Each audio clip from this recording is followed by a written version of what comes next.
फरवरी 2004 की बात है। एक पिता अपनी शादीशुदा बेटी की तलाश कर रहे थे। वो हर जगह उसे ढूंढ रहे थे। बेटी के गायब होने का कोई सुराग नहीं मिल रहा था। पिता को कुछ भी समझ नहीं आ रहा था कि आखिर बेटी कहाँ है। इस बीच घंटों की तलाश के बाद पिता घर के बेसमेंट में जाते हैं और उन्हें वहां प्लास्टिक की थैली में अपनी बेटी का कटा हुआ सिर मिलता है। अब सवाल ये था कि किसने उस महिला का इतनी बेरहमी से कत्ल किया होगा, किसने प्लास्टिक की थैली में उसका सिर काट कर रखा। सवाल बहुत थे पर जवाब एक भी नहीं। इस कत्ल की कहानी के बारे में आपको जानकर होश उड़ जाएंगे, क्योंकि जिस तरीके से इस पूरे हत्याकांड को अंजाम दिया गया वो वाकई हैरत में डालता है। वीडियो के आखिर तक बने रहिएगा, क्योंकि जब आपको कत्ल के पीछे कई वजह पता लगेगी, यकीन मानिए आप हैरान हो जाएंगे। और जिस तरह कातिल ने लाश को ठिकाने लगाया उसे जानकर आपको लगेगा कि कोई इंसान ऐसा होश में होते हुए कैसे कर सकता है। तो वीडियो को आखिर तक जरूर देखिएगा। कहानी को आगे बढ़ाते हैं। साल 1986 था, जब स्विट्जरलैंड की खूबसूरत वादियों के बीच एक बच्ची का जन्म होता है।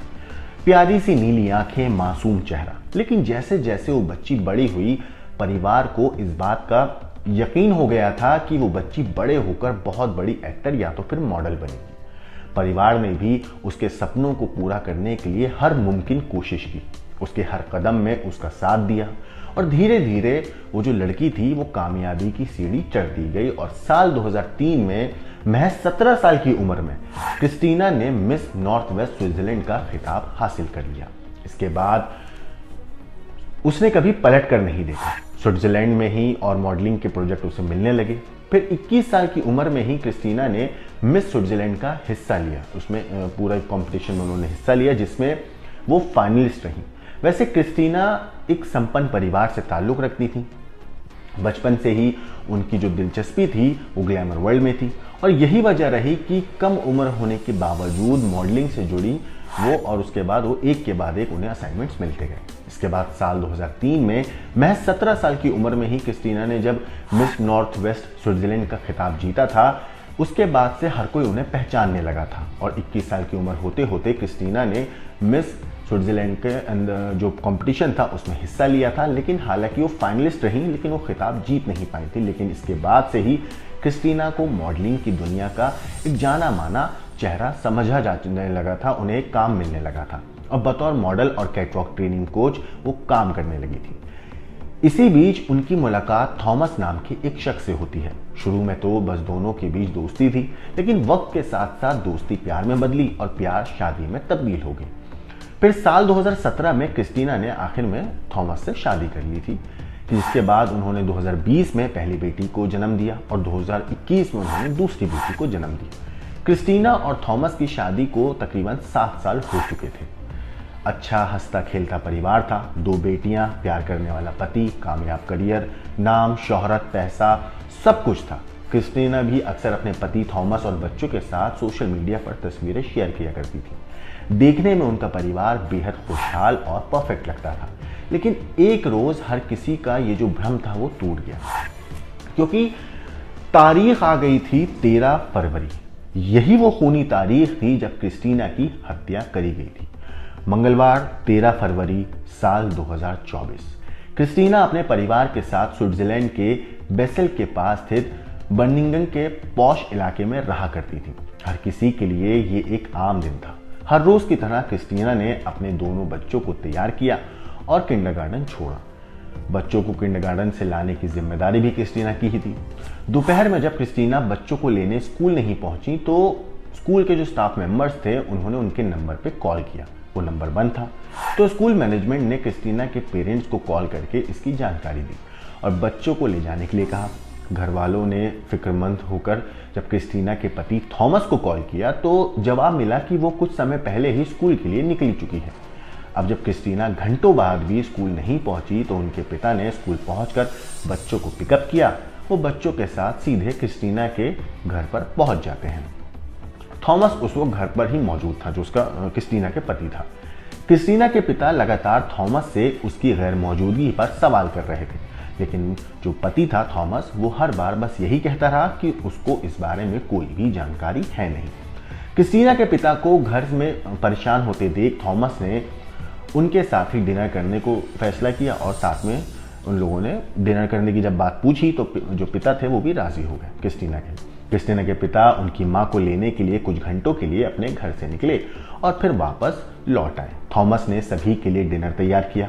सबने मिलकर शराब पी। डिनर के दौरान भी क्रिस्टीना के पिता उनके लिए फिक्रमंद होते रहे और बार बार उनके नंबर पे कॉल करके पता करने की कोशिश करते रहे कि बेटी कहाँ है, कुछ पता चले, लेकिन फोन लगातार बंद आ रहा था। डिनर टेबल पर क्रिस्टीना के पिता ने कहा कि वो उनकी मिसिंग कंप्लेंट दर्ज करवाना चाहते हैं, लेकिन थॉमस ने कहा कि 24 घंटे गुजर जाए उसके बाद आप रिपोर्ट दर्ज करवा देना। डिनर के बाद क्रिस्टीना के पिता फिक्रमंद होकर लिविंग एरिया में बैठ गए, जबकि थॉमस ने बच्चों को खाना खिलाकर सुला दिया।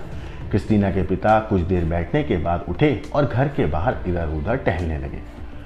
पता लगाने की कोशिश कर रहे थे कि आखिर वो कहाँ जा सकती है, सोच रहे थे, ख्याल में थे।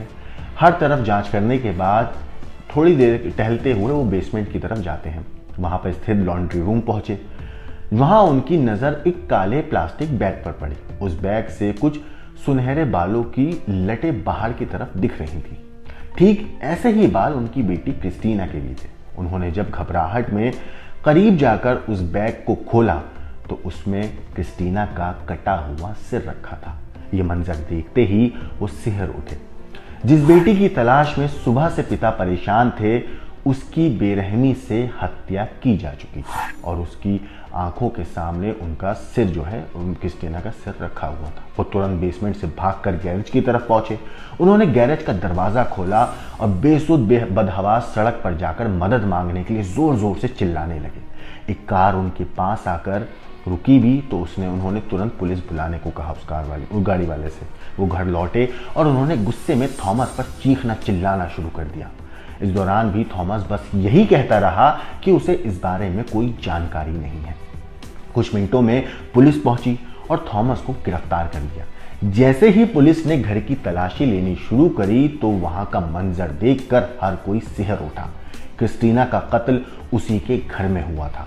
जांच के दौरान बेसमेंट के वॉशिंग एरिया में खून के धब्बे मिले। जब फॉरेंसिक टीम की मदद से गहराई से और अच्छे से जांच की गई तो क्रिस्टीना के शरीर के कई टुकड़े मिले। इतना ही नहीं, वॉशिंग एरिया में रखे एक बर्तन में पिसा हुआ मांस भी था। मांस को इतना महीन पीसा गया था कि पुलिस को लगा मानो वो कोई आम मांस होगा। हालांकि फॉरेंसिक टीम ने जब तफ्तीश करी और पता लगाया तो उन्होंने कहा कि ये किसी जानवर का नहीं बल्कि इंसान का मांस है। कुछ बर्तनों में मांस को एक एसिड केमिकल में मिलाया गया था। शायद ऐसा बदबू छिपाने के लिए किया गया होगा। जब जो ग्राइंडेड मशीन थी, जिससे ग्राइंडेड मांस था और शरीर के अन्य टुकड़ों को क्रिस्टीना के डेंटल रिकॉर्ड और फैमिली डीएनए से मैच किया गया तो ये साबित हो गया कि ये टुकड़े और ग्राइंडेड किया हुआ मांस जो कीमा था वो क्रिस्टीना का ही था। गिरफ्तारी के दौरान थॉमस लगातार यही दिखावा करता रहा कि उसका कोई इस मामले से लेना देना नहीं है। हालांकि जब सख्ती बरती गई तो थॉमस ने बताया कि जब दोपहर को वो घर लौटा तो क्रिस्टीना घर में मृत थी। वो घबरा गया कि कहीं हत्या का आरोप उस पर ना लगे और इस डर से उसने लाश के टुकड़े किए, फिर उन्हें पीस दिया। हालांकि यूके की जो मीडिया एजेंसीज हैं, अलग अलग मीडिया ग्रुप्स हैं, उनके हिसाब से जांच के दौरान मेडिकल टीम ने पाया कि थॉमस की मानसिक हालत ठीक नहीं थी। वो मानसिक तौर पर बीमार था और अजीबोगरीब बातें कर रहा था। पोस्टमार्टम रिपोर्ट के अनुसार क्रिस्टीना की मौत गला घोंटे जाने से हुई थी और मौत के बाद उन पर कई बार वार भी किए गए थे, जिसके बाद उन्हें किचन नाइफ और गार्डन कटर की मदद से काटा गया था। टुकड़ों को पीसने के लिए हैंड ग्राइंडर का इस्तेमाल किया गया था। थॉमस से जब सख्ती से पूछताछ शुरू की गई, इस बार थॉमस ने अपना जुर्म कबूल कर लिया, लेकिन फिर उसने एक नहीं कहानी जो है पुलिस को बताई।